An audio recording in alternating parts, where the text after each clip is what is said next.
up? Welcome in everybody to another episode of Profit Picks. If you are new, we do always start this show by being transparent. Yesterday was a good day for me. Overall, 5-2-1. Two winners on the baseball slate. Mets first five, Mets full game. The push was on. I think it was Yankees first five over or something like that. But one push in MLB and then NBA. I had Bulls plus 212, which was nice. Bulls plus six. DeRozan over his point prop. Those all cashed. Then the next game should probably just stayed away. Pelicans minus 5.5. Loser. Jonas Valanciunas under 27.5 PRA. That looked absolutely disgusting. So overall profitable day. I will take it and move on to today. How was yesterday for you, Rob? And how's everything been in general? Yeah, everything has been good. Skee yesterday put a little bit of a halt on good things. 1-2 afternoon winner with Arizona in Major League Baseball. But I too was in on New Orleans last night. Had him full game. Had him first quarter, 19-10 lead early on, and OKC goes on a 14-2 run. And really, from that point on, Skee, when they took that lead for 24-21, I think it was OKC. Oh, Anthony, you're going to start. I'm trying to talk. Oh, man, you guys, I love you. Yeah, that 24-21, from then on, OKC really was in that. I don't know if New Orleans was ever, well, maybe they were covering at halftime. I think it was 63-57. Great job by OKC. They get Minnesota. The Bulls get Miami. That goes tomorrow night, and we'll see how they fare with two road games back to back to get into the playoffs, maybe. Okay, really quick, I want to let everybody know because we're not going to talk too much about the NBA today. We'll get back to that tomorrow. But I did have a Wolves to miss the playoffs ticket plus 200. I bought out of that. I took the Timberwolves money line for this next game after the Pelicans lost. I was expecting the Pelicans to move on and, it to be closer to a pick 'em game at least, something like that. I don't want to be expecting the Thunder to win another game. So I'll scrape the little, 15 cents, 25 cents, whatever it was that I got, and just watch the game. Let me take a look at a couple comments. People appreciating what we do here. AOD says Stockton and Malone, Skee and Rob the GOAT. Um, Wayne says trade Zion. Yeah, that's been a big waste. I remember really quick Anthony Davis, they're like, you don't want to stay now that Zion's coming? He was like, hell no. What a good decision by Anthony Davis. Yeah. Turns out that way, doesn't it? Wow. Yeah, absolutely. All right, Rob, let's get to some money. How can we make money on today's slate? And I do have a hockey play. Members know what it is. The video was put out last night. We will also talk about it here on the show. But let's start off with MLB because I know that's the sport that we both capped that's active today. So first game up, we'll look at Phillies heading into Cincinnati to take on the Reds. Falter versus Nadolo. This game open about a pick on minus 110. You now see the Reds about a minus 130 favorite. Total open 8.5, and it's up to 9.5 here. This is a game I was interested in. I feel like you can live bet this game, and again, we're gonna get to be doing some live betting on this channel pretty soon. But these starting pitchers just played like 5 days ago or so. It was an under game. Both of these two pitchers start so far this season have been under games. We're looking at Lodolo. He's pitched 12 innings so far. He has a 1.5 ERA. If you look at how he's done versus the Phillies, last three starts, I believe, 19 innings pitched, only giving up 4 runs. And the 4 runs that he allowed, that was after the first 5 innings. I think it was in the sixth that he got tagged a little bit and had to leave the game. So I trust him to get through 5 innings again here, even though, they're seeing him again in such a short time. He just had success versus Phillies lineup. Then we look at Falter, 10 innings pitched so far this season. 5 of those were versus the Reds. He only allowed 1 run, and he has a 2.61 ERA. So, again, both teams do get to see these guys in such a short time frame, but I trust them. I look at how both teams have been hitting, weighted runs created plus versus left-handed pitching. You have 19th and 24th, so not very strong there. And the main thing here, we want to get in and get out as far as the total is concerned. We don't want to be concerned. We don't want to be involved with unders when that Phillies bullpen comes in. So the best way I thought to play this game was first five under 4.5. And if we're watching this game and live betting, if both of these starting pitchers come out, you could be primed for a live over or a live Cincy bet. But how do you feel about my first five under? And how do you feel about this game in general, Rob? Well, I'd be scared first five under. And maybe that's because I'm a little more afraid of the Cincinnati offense in this game. A couple of things, Keith. First off, the fact that it's being played in Great American Ballpark, which is, I mean, it's top three offensive park in Major League Baseball last few years. So far for Cincinnati at home, 509 slugging percentage, 161 at bats, 5 home games. And they've been really good against lefties. I think you pointed out weighted runs created against left-handed pitching. Cincinnati's been good against left-handers this year. Bailey Falter, not necessarily a guy who's going to blow anybody away. So you expect contact out of Cincy and in that park.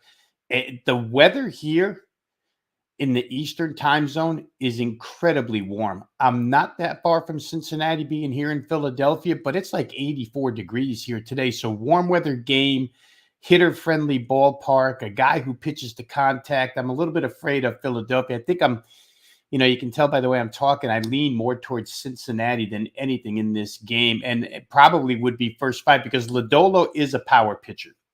21 strikeouts in 12 innings so far. Highly touted kid. Falter, not really that highly touted. If I was going to go first inning, I think I would go Reds, and I'd probably lay the half a run with the Reds, considering the offensive numbers they put up at home and versus lefties.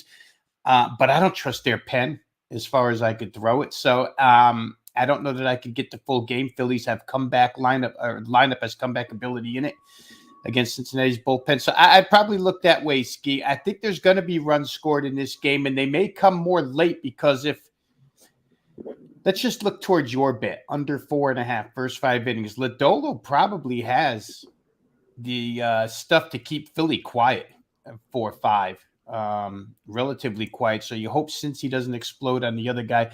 As far as full game goes, both of these bullpens could be bonfires. So maybe over for full game. I'd say if I was going to list my best bet, I would like Cincinnati first five minus half a run. Okay, I can't talk you off. I love Lodolo in this spot. I think that's a good wager there. I mean, I don't think Cincinnati's bullpen is the best. I just think they've been better than Philly lately. So I wouldn't mind a Reds full game. But as far as the breakdowns have gone, I like the first five under 4.5 runs. Rob leaning a little bit more towards Cincy first five. Let's keep it going here. Let's move over to the next game on the slate. And bear with me here. That is going to be Pirates at Cardinals. We're looking at Velasquez versus Montgomery. Opened St. Louis minus 220, all the way up to 250 favorite here. Total opened 8, and we're seeing some over money come. It's now 8.5 as a consensus. So I'll kick this one to you first, Rob. All I'll say is I don't want anything to do with the Pirates. That's my first thought. Do you? I don't, and that's where I kind of start this handicap, Skee. Was a fade of the Pirates. You and I were on a couple of days ago when I talked about playing Houston against the Pirates, and the Pirates hit a 3-run homer in the bottom of the ninth or top of the ninth, I think it was, and won that game 7-4. Came back yesterday and got 3 hit by Houston, lose 7-0. I just think that this loss of O'Neal Cruz for Pittsburgh, if we look at it long term and just keep fading Pittsburgh over the long term without him, we'll be able to make some money here. His replacement, the guy from KBO, I think it is, Jihuan Bay, he's the guy who hit the 3-run homer the other night, but certainly not the hitter that O'Neal Cruz is. So far, this is their leadoff hitter now. 289 on base percentage, not great for a leadoff hitter. Struck out 10 times in 35 at-bats. So once every 3.5 at-bats, this guy's going to strike out as a leadoff hitter. If he does get on, he's a stolen base threat. Both of these teams are traveling, right? St. Louis comes from Colorado. The other side comes from Houston here. St. Louis got a much-needed win yesterday.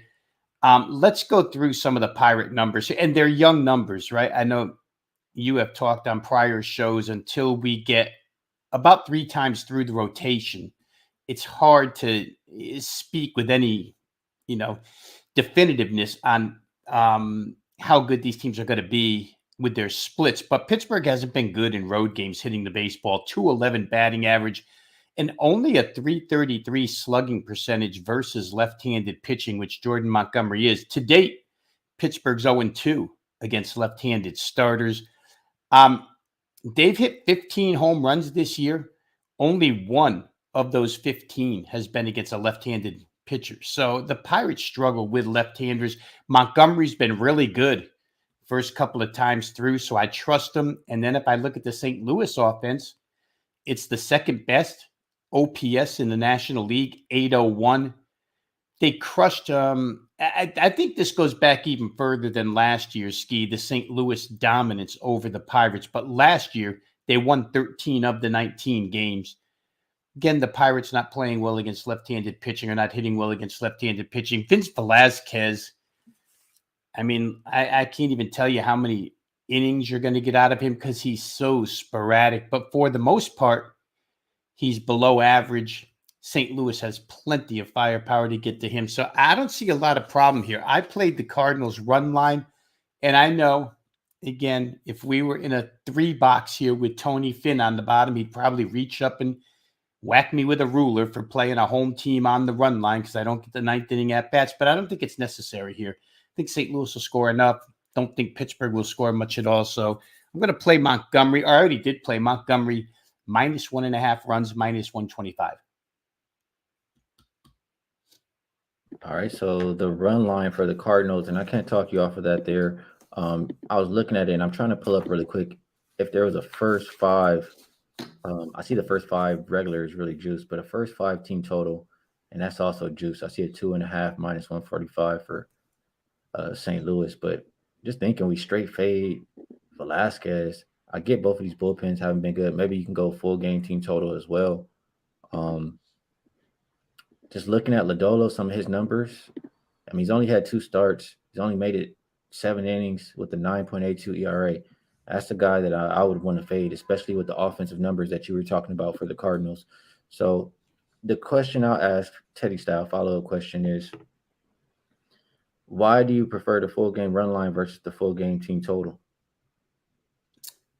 Probably because I never look at team totals, Skee, and it's probably an avenue I should pursue more. And I'm looking at it as you speak. While you were talking, I looked it up. St. Louis over 4.5. Again, like you said, it's juiced minus 140, but 4.5. They can't get the 5 runs against Vince Velasquez and the Pirate bullpen at home today. I would be surprised if they didn't. Um, again, it's why we do these shows to talk things through. I am not. Where Major League Baseball is concerned, it's just an avenue I haven't looked at an awful lot. Team totals as nowhere near as much as I do in other sports. So maybe I should start because that number kind of pops out here. 4.5 over 140 looks like a pretty solid bet on St. Louis's offense here. Yeah, I'm over here. I'm typing things in. I was expecting to see a 5.5, so 4.5. I might have to jump in here, Rob. Good breakdown by you. Can't talk you off of taking your St. Louis on the run line. But I think I'll be looking a little bit towards that 4.5 number. I think that's very, very doable. The chat, I don't see you asking about any games in particular. I think we touched on the first 2 games that we really had in mind. I'll ask. I don't even see a starting pitcher for Milwaukee. I see Martinez for San Diego. Do you see a starting pitcher for Milwaukee? I don't see it listed yet either, Skee. Although the price tag, the numbers are up on the game, so the starter had to have been announced at some point. I'll see if I can find it. I was going to try and look real quick here. Maybe somebody in the chat can give us the weather outlook for St. Louis, why that total would be so low other than Montgomery, but never mind. I have it here. 78 degrees with only 8-mile-an-hour winds in St. Louis. So weather is no problem for that 4.5 team total bet, and maybe for the St. Louis offense as well. The Milwaukee pitcher, somebody, if you have it in the chat, just throw it up there for us. Yeah, until I know who's starting over there, I can't really do a solid handicap on that game. So I will move over to Minnesota and New York. We're looking at Ryan versus Brito, and this game opened minus 140. Looks like for the Yankees, You're seeing anywhere between minus 150, minus 145. Total open 8.5. And we've seen it come down a little bit. Oh, actually, there's an 8 at circa that's juice. It looks like the rest of these shops do have 8.5. And got to stay on track with the banners. Let me look at both of these starting pitchers. So, two starts for Ryan. Um, he has a 3.75 ERA. He made it 12 innings. For Brito, he's been a little better. He had two starts as well. He made it 10 innings with a zero point 0.9 ERA. So it looks like both starting pitchers are trustworthy to start the season. I do know Twins are on my list of bullpens that I wanted to back. So is this a game where we go under the 8.5 runs? Maybe a game where we look at the first five under. What's your opinion on Minnesota versus New York today? I want to look towards the first five under Skee, and I could look full game as well, but first five under especially because I pretty much trust Joe Ryan to not get destroyed by the Yankee offense here. But the other half of this equation, Johnny Brito, wow, that first start, and I mean he was thrown right into the fire because of problems in the Yankee rotation. He pitched against the Giants, and for anybody who watched him throw and you watch, I think the first three guys that he struck out in that game were all on changeups. He looked a lot like Luis Castillo for Seattle, using the changeup to strike people out. It wasn't a situation where we would get to two strikes and couldn't put him away, couldn't put him away. He was putting these guys away, 87, 88, changeup. Looked like he'd been on the mound for a while. They won that game 6-0 over the Giants. So after watching that, I've got a little star next to Johnny Brito here for the Yankees every time he takes the hill. Now, one start doesn't make an all-star pitcher, but we do have something to work on. We've seen his stuff here. Against Minnesota, I think it's important to note that I think I read Carlos Correa will play today after getting hurt. So that'll be important for their lineup. But Joe Ryan, a guy who's been highly touted for a while now, pitched for USA Olympic team, all kinds of accolades. And he's a pretty steady pitcher, Skee. So I feel like if he can keep the ball in the park here in Yankee Stadium, and again, the night here on the East Coast is conducive to offense. Because the weather's just that good at this point in time. It's like being in July rather than the end of April here.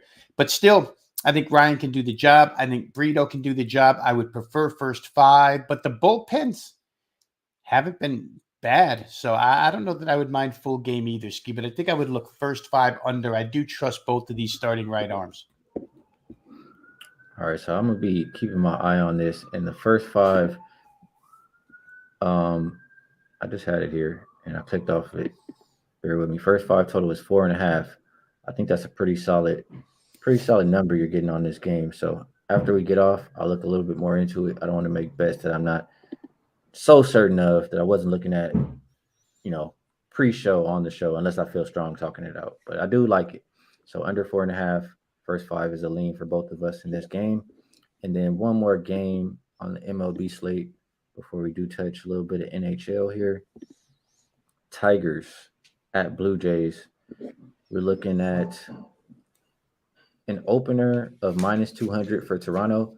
We now see, minus 230, minus 235. Total open 8.5, and that's up to about 9 here, pretty much at most shops. And it looks like the nines are juiced. So a lot of people liking the over, a lot of over money coming in here. Let's look at the starting pitchers. I can understand why, just based on these, numbers for the first couple games. Spencer Turnbull, 2 starts. He has went 8 innings. He has a 13.5 ERA. He's been pretty bad. Then Bassett, he hasn't been much better.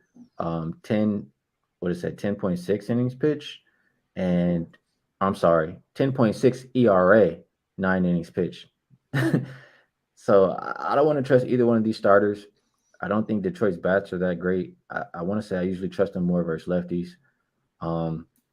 Do we just roll with the over or first five over here, just fading both starting pitchers? Or how would you think to play this one between Detroit and Toronto? All right, so now see, now you got me looking at different things, Ski. I just looked up the first five team total for Toronto tonight. 2.5, 40 cents juice. To think that that offense wouldn't get 3 runs off Spencer Turnbull, I think I'm going to be in on that. That to me just seems really, really low. The first five total is 5. That could be low as well. Chris Bassett had a bad, very bad first outing. Read a little bit about his velocity being down. He came back against the Angels, which is a pretty good lineup in his second outing. So I don't want to doubt him as much as I'm doubting Turnbull here. But the Blue Jay lineup is stacked. We all know it. I'm not, telling anybody watching us anything they don't know already. You guys know the Blue Jays can hit the baseball, and Spencer Turnbull is very, very hittable at this point of the season. So to me, to ask Toronto to get the 3 runs in 5 innings, I'm going to add that to my card. I'll probably bet it while we're on the show here, Skee, myself. 40 cents is heavy juice. I get it, but I don't think getting to 3 is that difficult at home. It's a hitter's ballpark, Rogers Center. That's the way I'm going to look, Skee. I'm kind of glad you told me about looking at team totals because that one looks very, very appealing. I can understand that. Just looking at the one side there, and we have a question here from JB Brown. I'm tiptoeing into the MLB season. It's been barely 2 weeks. We still have not had 3 starts from every starter, so I'm not getting too heavily involved here. But he says, you know, besides pitcher stats, what other stats do you guys consider when capping baseball, trying to get into MLB? I haven't talked about it a lot today, just because I'm a little bit out of my element where I am right now, and again, it's still early in the year. But I look at how teams are hitting versus you know that whatever handedness the pitcher is, left-handed pitching, right-handed pitching, and I usually look at weighted runs created plus for that number. Um, I look at a lot of other different things too. Anything for this question here, Rob? Yeah, I think that baseball gets so complicated, Ski. You can go down a real rabbit hole with baseball, and I try not to. I try to stick to certain stuff. Starting pitching, bullpens, Hmm. and their how how much they've been worked. And for a lot of people, just to answer JB directly here, for a lot of people, they'll look at innings thrown by a bullpen and maybe overall. I'm definitely a pitch count guy. And if you're going to look at bullpen arms and their pitch counts, I can give you numbers that I use. First of all, if a guy is pitched back to back days, I don't trust them on the third day. A lot of times they're unavailable, but if they have to be available, they're very hittable.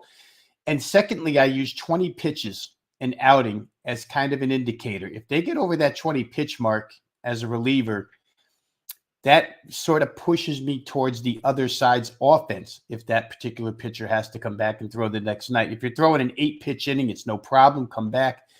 But 20 is a number that I use as an indicator. We mentioned the splits. I'll often check home plate umpires just because they're that important calling balls and strikes. If you find an under umpire or an over umpire as the season numbers develop, as Skee said, you waited out a little bit to see how these umps are going to call games. Some have been in the league 20 plus years and you sort of know who they are, but there's a lot of new umpires in Major League Baseball. And last but not least, I'm sure there's, 5 other things I could say, but last but not least, this year's a little bit different. And I've been heavy on Arizona. And for one real reason here, the stolen base has come back into play this year. So you need to go find those teams that are running and putting more pressure on the pitcher who's only allowed to throw over the first base twice this year. The rules changes have turned teams that want to run into better offensive teams. Arizona and the Mets that I too have earmarked. Skee, you and I could probably do 30 minutes, 45 minutes on all of this 2 weeks from now. But just as some simple indicators, what Skee said, plus what I'm saying here, I think is stuff that you automatically look at when you start to handicap. Absolutely. And you heard Rob even during one of these games mention, bringing up the weather. Weather stats also can, make a difference when you're betting these totals. So lots of different things to look at. If you stay on the channel, we'll be capping these games every day, and you'll start to see, I'll open it up and we'll have rooms where different people are on stage, and you'll hear how everybody caps. Everybody's a little bit different, but good question. So we did pretty good on that MLB slate. We got through every game except for Milwaukee because we don't know who's pitching. Just looking at some of these other games that are going here, Oakland and Baltimore are doing exactly what I thought. As I came on the show, I'm like, why did I not play the over, first five over? Boston and Tampa Bay tied 1-1 in the top of the fourth. You know which bullpen is better. I know what I would be betting if I'm live playing this game, and it's the team that's 12-0. Any opinion on how those games are going, or any live situations you would look at right before we get to Yeah. NHL? I would say the same things you said. Why was I not on Oakland, Baltimore over? It's already 7 runs, right, in the top of the fourth. And how in the world is Tampa Bay not winning a game? It's unbelievable that they're even tied 1-1. But again, bullpen wise, I try and look up the live Tampa Bay is number. number Looks, one, I know for sure. Oh, you're talking about the live number. yeah, I'm trying to find the live number here, Skee, which I see at one site as Tampa Bay minus 190 right now, still 2-1 favorites to win that game. And when it comes to bullpens, they probably are 2-1 better than Boston. So if they But get do you behind, see you a might team want to live total, them. a live team total? Uh, the over itself, the full game over is down to 7. Hmm. So probably, I don't see team totals. yeah. Not every book offers it. I usually use BetMGM when I'm back home because I like to take advantage of betting the live team totals on and fading or backing some of these bullpens. So if you have a Boston, live team total under, I'd probably there were some things that were said about Springs that Boston could maybe get after him. So like we said, I do trust everybody after Springs more than everybody after Kluber. So I would either look towards Boston team total under live, or I would look towards maybe Tampa Bay on a. I don't want to lay minus 190, so probably the team total for Boston would be the way I would go. Um, all right, let's move over to NHL. There's only one game really that I want to talk about. If you know, you know, and that is going to be Golden Knights at the Kraken, and we'll get right to the SDQL. We'll just cap this one out the same way. If you remember, you probably already saw this, but let's do it here for everybody. So get that up there with me. Let me get this back on the full screen. All right, good to go. So we see it's active here. Kraken at Golden Knights. What we're looking at is home teams who are coming off of a road game in Las Vegas. And this goes back to the 2021 season. Um, it's 31, 7 and 1 to the over, 81.6%. And I talk about this all the time. I mean, I just put it like this. Athletes are human. They go to Vegas and they like to party, just like everybody else likes to party. They get back home, they're not really concerned with playing a whole lot of defense. And I think about this situation like it's the last game of the season for both of these teams. They've already both clinched the playoffs. I just don't feel like a whole lot of effort is going to be put on that side. So I'm looking into this one a little bit closer, just to see what we can come up with if it gets, a little bit better, a little bit worse, whatever the case may be. I know these teams just played, right? They played the other day, so it's a little bit of a different situation. So let's look at, teams that play within 2 days in this situation. We've only had one instance, and it did go over, and we did play that game. It was the Minnesota Wild and the Golden Knights, April 3rd. So I'm not worried about them playing, too close back to back. Let's back it up and look at this conference game. This conference game, it improved 18 and 3, 85.7%. And let's just make sure we always show that it's active. And let's take a look at some of these. We have a 6.5 here. Total for the game tonight is 6. So I see that 6.5 stayed under. So let's play with it a little bit. We're just capping based on queries here. Look at those conference games in this situation with the total less than or equal to 6. 6 or less. 14 and 2. You got rid of one of those losses there. And then let's look at this data a little bit here. So the under here was the Red Wings. They're not a really good team. Coyotes are not really a good team. So let's go here and we'll add that the win percentage is greater than 44. So like maybe 45% win teams are better. You have a 10-0 situation right here to the over. Every single game has hit the past 2 seasons. Every average total 5.8. They have gone over by 2.7 goals per game, so an average of 8.5 goals in these situations. And again, this is active on the Kraken and Golden Knights. If you are a member, you already got this, and you should know we've been playing this consistently. Look at oh well, 10-0. You know it's going to be all overs, and also you guys know I do work at WagerTalk.com. Don't bother getting the NHL play because this is going to be the one for today. So Rob, I know you're not the big NHL capper, but what do you think about the data we've gone over so far? Man, how are you going to argue that data, Skee? That's some good stuff right there, man. 14-2, 10-0. No matter how you break this thing down, it gets even better. Yeah, I mean, and the situational stuff that you explained. Let's get away from the data for a minute. The situational stuff, last game of the year, coming out of Las Vegas, both teams in the playoffs, not a lot exerted here. It all makes sense. We use that same stuff. We apply it to NBA, NFL, anything else. So certainly it's applicable here. I like it. I mean, I don't get down on hockey too often, but this could be a spot where we ring that cash bell one time. Absolutely. I got you paid one time on hockey with me this year. You did in the playoffs last year. I remember. I think there's another spot to get paid here. So that's going to be it. We're not going to go through all the hockey games. That's the one that I was focused on. If you guys like what you're seeing on the stream, if we're helping you out, hit the like button for us. If you want to know whenever we go live, hit the subscribe button. And if you want to take advantage of, getting those early shows, more capping like that, query based, and even some of the live shows that we're going to start doing on this channel, you can become a member. It's in the description, and I think there's a button up top as well. So without further ado, let's get to the promo. Anything you would like to promote, Rob? And maybe, out of the things that we talked about, I bet you like more than the rest. Yeah, let me backtrack half a step here too, Skee, and apologize because you got me paid with an Edmonton Oilers over just a couple of weeks ago. How did that slip my mind so fast?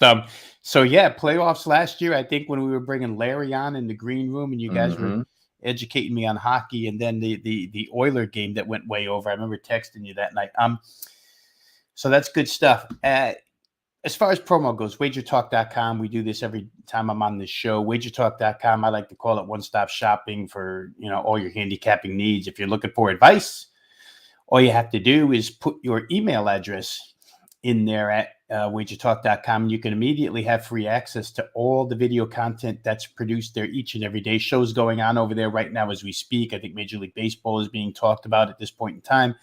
I will be on later with our good buddy Ralph Michaels and also our buddy Tony Finn doing the NBA coverage at 4:15 Eastern Time, 1:15 on the Pacific Coast. So all types of analysis given there each and every day at wagertalk.com that you can get free access to just by putting your email address in. And then if you are interested in selection packages, mine are always up and available there on my homepage at wagertalk.com. For tonight, Skee, I am in on a baseball game, and I am in on, or I will be in on, believe it or not, we're going to have competing football leagues playing on Saturday. The XFL will be in their 9th week, the USFL season opener. My desk is full of USFL depth charts and notes to head into that season, but I will have football up and available this weekend, as well as, of course, NBA playoffs. Going to be big. We're going to be on tomorrow, so I won't get into it too much, but I do think I have a pretty good spot in tomorrow night's play-in doubleheaders. So once again, wagertalk.com, best bet for tonight. Let's go back and let me say this. I'll give it out here. Don't go purchase it at wagertalk.com. In Major League Baseball, I'm in on the St. Louis Cardinals, -1.5 runs, full game behind Jordan Montgomery. Gave all the reasons why. Some of it's a fade of Pittsburgh. Some of it's play on St. Louis in that offense against Vince Velasquez. So if you want to get the reasons why, you can, I guess, just rewind back into the show. But I did play St. Louis -1.5 runs, full game, -125. All right, good stuff there, Rob. Boofer, referring to Demar's daughter, said, "Everyone needs to wait for Rob to shoot a shot, then scream at the like button." I thought that was hilarious. And they went 50% from the free throw line last night. So MVP of the game, Demar's daughter. Um, Wow, she was crazy. yeah, she was. Best bet for myself. I'm gonna go with the query that we broke down on the show. How can I come on here and break it down like that and give you guys a 10-0 angle and then tell you it's not the best bet? So Hmm. Seattle and Las Vegas over 6 goals tonight would be the best bet for myself. Like I always say, I appreciate you guys in the chat. You guys make it fun. You guys bring a lot of handicapping stuff as well. And I just can't say how much I appreciate you guys. You guys make the show what it is. Rob, I appreciate you taking the time to come and talk the games out with me. It's something that you don't have to do, but you do anyway. So definitely appreciate you as well. Rob and I will be back tomorrow, and we'll talk a little bit of NBA. We do have some playing games, maybe a little bit of baseball, and just try to find ways to get paid. So, best of luck on all your action today. Remember to hit the like button if you like the show, and we'll talk to you guys tomorrow.